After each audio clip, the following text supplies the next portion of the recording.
বন্ধুরা, আমি পলির সংসারে তোমাদের সকলের স্বাগত। আশা করি তোমরা সকলে ভালো আছো, আমিও ভালো আছি। আর আজকে রবিবার, এখন বাজে 12টা 10-15 রকম বেজে গেছে। এখন থেকে ভিডিওটা স্টার্ট করছি। সকাল থেকে কিচ্ছু দেখাতে পারিনি, কিচ্ছু মানে কিচ্ছু নয়। উঠেছি সেই 6টা 15তে। আজকে ঘুম ভেঙে গেছে, ভোরবেলা ওটা অভ্যাস তো, ঘুম ভেঙে গেছে। আর কী করবো, শুয়ে শুয়ে আর থাকতে পারলাম না। উঠে ঘর দৌড় সব ঝুল ঝাড়া, সব জানলা টানলা ঝাড়া, খাটের নিচে পরিষ্কার ঘর, জিনিসপত্রগুলো সব ভালো করে পরিষ্কার করে ঘরটার বসে বসে পুছে সব চান করলাম। তখন কটা বাজে, 10:30 পৌনে 11 ওরকম। তারপরে আবার বৃষ্টি এসে গেল। সেই ছাদে 500 বার যাচ্ছি আজকে, আসছি আজকে, এরকম অবস্থা। যেগুলো শুকিয়ে গেছে নিয়ে চলে এসেছি, ভিজেগুলো আবার দিয়ে এসেছি। ছেলে চান করছে, ওরগুলো একবার দিয়ে আসবো। আর চলো, আমি রান্না বসিয়ে দিয়েছি। কি রান্না করছি তোমাদেরকে দেখিয়ে দিই। তার আগে একটু ঠাকুরের দর্শনটা করিয়ে দিই, আর আকাশের অবস্থাটা তোমাদেরকে দেখিয়ে দিই। দাঁড়াও, এই যে দেখো, পুজো হয়ে গেছে। ওখানে জগন্নাথ, এই যে দেখো মেঘে অন্ধকার, তার সাথে দূরে কটকট করে বেরিয়েছে। এই যে, জানি না আবার কখন বলতে কখন বৃষ্টি এসে যাবে, কে জানে। যাতে জামা কাপড় দিয়ে এসেছি। আর এখানে কিছু জামা কাপড় যেগুলো শুকিয়ে গেছিলো হালকা ভিজে, সেখানে ওইগুলো ওখানে রেখেছি। আর এই বেরেস্তাটা হয়ে গেছে, আবার পুড়ে যাবে। এটাকে আগে নাবাই। দাঁড়াও, এটাকে আগে নামিয়ে নিই। নিয়ে ছেলেকে চান করতে পাঠিয়েছি। ও ড্রয়িং থেকে এসে গেল। এসে যেতে ইডলি এনেছিলো, রবিবার একটু ইডলি নিয়ে আসে। আর ইডলি এনেছিলো, ইডলি টিডলি খেয়ে চান করতে গেছে। এটা তুলে নিই আগে। এই যে দেখো, মাংসটা করছি। লঙ্কার গুঁড়ো, হলুদের গুঁড়ো, নুন, ধনের গুঁড়ো সব, নুন লঙ্কার গুঁড়ো, হলুদের গুঁড়ো, জিরের গুঁড়ো সব দিয়ে দিয়েছি। দিয়ে ভালো করে মশলাটা কষে নিচ্ছি। আর এরপরে টমেটোটা দেবো। আর বলো না, ভুলে গেছি আজকে নুন দিতেই। মাংস টাংস সব কষা বসিয়ে দিয়েছি, সব করে ফেলেছি। ছেলে মাংস কষা হয়েও গেছে, ছেলেকে টেস্ট করতে দিয়েছি। ছেলে বলছে মাম্মা বেকার হয়েছে। তারপরে আমি একটু খেয়ে দেখি, এবার নুন দিতেই ভুলে গেছি। আবার নুন দিলাম। দেখো, এখানে ভাতটা বসিয়ে দিয়েছি। ভাতটা হয়েই গেছে, এবার ফ্যানটা ঝাড়িয়ে নেবো। আর একটু আমি সবসময় একটু শক্ত রাখি, কোনোদিনও ভাত নরম রাখি না। সে রাইসে হোক, ফ্রাইড রাইসে হোক, যাই হোক। দিয়ে দিচ্ছি আমুল দুধের মধ্যে একটু ফুড কালার দিয়ে দিচ্ছি। যে দেখো, অনেক দেরি হয়ে গেছে, সব কিছু জোগাড় যন্ত্র করে নিয়েছি। এবার সাজিয়ে নিয়েছে ভাত।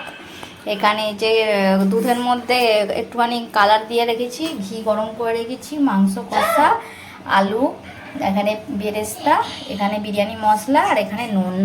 আর এর মধ্যে এবার এই জিনিসগুলো মিক্স করে দিই। চলো, ওই একটু কেওড়া জল, একটু গোলাপ জল, আর একটু মিঠা আতরটা এই সঙ্গে আমি মিক্স করি সবসময়, এর সঙ্গে করে দেবো। আর এই যে বিরিয়ানিটা সাজাচ্ছি, আমি কি তোমাদের সাথে শেয়ার করবো বলো না? আমার ছেলে তো শুরু করে দিয়েছে, ওই সাজাতে ওই করেছে। লাস্টে আমি শুধু পেঁয়াজটা একটু হালকা করে দিয়ে দিলাম। আর ওকে যদি বিরিয়ানি সাজাতে না দিই, ব্যাস বাবা, ওকে কোনোদিনও না দেখিয়ে বিরিয়ানি সাজিয়ে ফেলেছি, তাহলে আর ওকে খাওয়ানো বহুত মুশকিল। তারপরে দমে দিয়ে দিয়েছিলাম, দম থেকে নামিয়ে নিয়েছি। নিয়ে দেখো হয়ে গেছে, দেখতে কিন্তু খুব সুন্দর হয়েছে। আর ধনে পাতা ছিল না আজকে, আর বলো না, বলতেই ভুলে গেছি আমার বরকে কি কি জিনিস আছে আর কি কি জিনিস নেই। ব্যাস যা ছিল সেটা দিয়েই অ্যাডজাস্ট করে দিয়েছি। কিন্তু বিরিয়ানিটা পুরো অপূর্ব খেতে হয়েছিল, হেভি সুন্দর। মোটামুটি বিরিয়ানিটা একদম খারাপ বানাই না, মোটামুটি ভালোই হয়। আর হচ্ছে আজকে একটু মাংসটা বেশি বিরিয়ানিতে দিয়েছি। আর মাংস এমনি রেখে দিচ্ছি রাত্রিরের জন্য, ওই ছোটো বাটিটাতে আছে। রাত্রিবেলা নাহলে আবার কী তরকারি করবো, ওই জন্য রাত্রিরে একটু মাংস রেখে দিয়েছি, হালকা গ্রেভি শুদ্ধ। আর আজকে দেখো, স্যালাডেরও কিছু আনতে বলতে ভুলে গেছি, কিচ্ছু মনে নেই, কি মাথায় ঘুরে কি জানে বাবা। শুধু পেঁয়াজ ছিল, পেঁয়াজেই নুন দিয়ে দিয়েছি, নুন দিয়ে ব্যাস। আর ছেলেকে ওই গ্রেভি থেকে একটু তুলে দিচ্ছি। এটা বরের পাতে দিয়েছি শুধু সাজানোর জন্য, কিন্তু ওটা ছেলে ভাত ও রাইস দিয়ে মেখে খাবে, ও নিজে নিজে মেখে মেখে খাচ্ছে। আর দেখো, আমি খেতে লেগে গেছি। খেয়ে আমাকে তো খুব ভালো লেগেছে, আমি সেটাই তোমাদের দাদাভাইকে বলছি, খুব সুন্দর হয়েছে। একটু ছাদে এসেছি, ছেলে ঘুমাচ্ছে, ছেলে বাবা ঘুমাচ্ছে নিচে, আমি দরজাটা লক করে দিয়ে এসেছি। আর আমার টিপটা খুলে গেছে, আমার বর পরিয়ে দিয়েছে, বাঁকা পরিয়ে দিয়েছে। দেখিনি, সকাল থেকে আয়নায় মুখ দেখার সময়ই পাইনি, এত ব্যস্ত ছিলাম। পুরো 3টে বাজে খেতে বসলাম, খেয়ে উঠলাম, ছেলে খেয়ে উঠলো 3:10।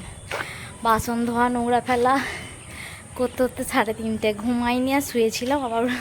আবার একটু ছাদ থেকে ঘুরে আসি। আমাদের এখানে যে পঞ্চলিঙ্গেশ্বরে সব জল ঢালতে যায়, আমাদের এখানে নদী থেকে জল তুলে। বললাম যাব, তোমাদের দাদাভাইও বললো নিয়ে যাবো। ছেলে হেঁটে হেঁটে ছাড়া যাওয়া যাবে না, বুঝলে, প্রচুর ভিড় হয়। আর ছেলে হেঁটে যাবে না, পায়ে ব্যথা করছে, ওই জন্য আর যাইনি। তোর ওরম করে যাওয়া যায় না, কি সেই ছেলে কাঁদবে করবে, যেতে চাইবে না, ওই জন্য আর গেলাম না। এতে গেলে তোমাদের সাথে শেয়ার করবো, দেখাবো। প্রচুর লোক যায়, প্রচুর। পঞ্চলিঙ্গেশ্বর তো নাম করা জায়গা, জানোই তো। আর কি বলি, চলো ভিডিওটা দেখতে থেকো, পাশে থেকো। ভালো লাগলে, আজকে সেরকম কিছুই ভিডিও বানাতে পারিনি, জানি না কি ভিডিও শেয়ার করব তোমাদের সাথে, তবুও যতটা পারবো শেয়ার করব, দেখতে থাকো ভিডিওটা। এই যে আকাশের অবস্থা, হালকা হালকা মেঘ, বক, অনেক বক যাচ্ছে, এখন বর্ষাকাল তো বক উড়ে উড়ে যাচ্ছে। ধান ক্ষেত থেকে চাষে মানে গ্রামের দিকে ধান ক্ষেত থেকে সব কি খেয়ে আসছে, কি খায় বকগুলো, সেই সব খেয়ে আসছে। দেখো ওইদিকে যেখানে নদী থেকে জল আনতেছে সেখানে অ্যালাউন্স করছে, প্রচুর ভিড় হয় প্রচুর। চলো আর বকবো না, একটু পরে চলে যাবো, যে বেশিক্ষণ দাঁড়াবো না, যদি নিয়ে যায় বর আবার রাজি হয় তখন যাবো আবার। চলো। তিনটে, হ্যাঁ হ্যাঁ।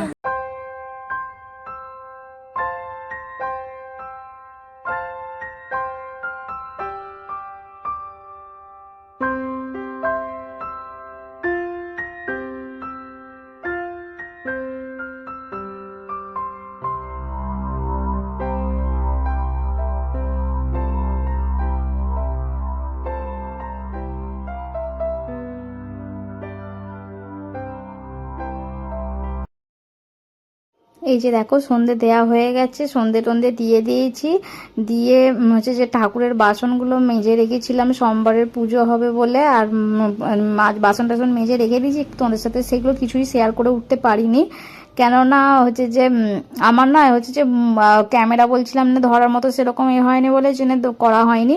আর সন্ধ্যেবেলা থেকে কিচ্ছু দেখানো হয়নি, একবারে রাত্রিবেলা দেখো রুটি তরকারি মাংস টাংস সব নিয়ে চলে এসেছি। আর হচ্ছে যে আমি মুড়ি তো খাই জানোই তো তোমাদেরকে। চলো ভিডিওটা আজকে এখানে শেষ করছি। জয় জগন্নাথ, সকলে ভালো থেকো।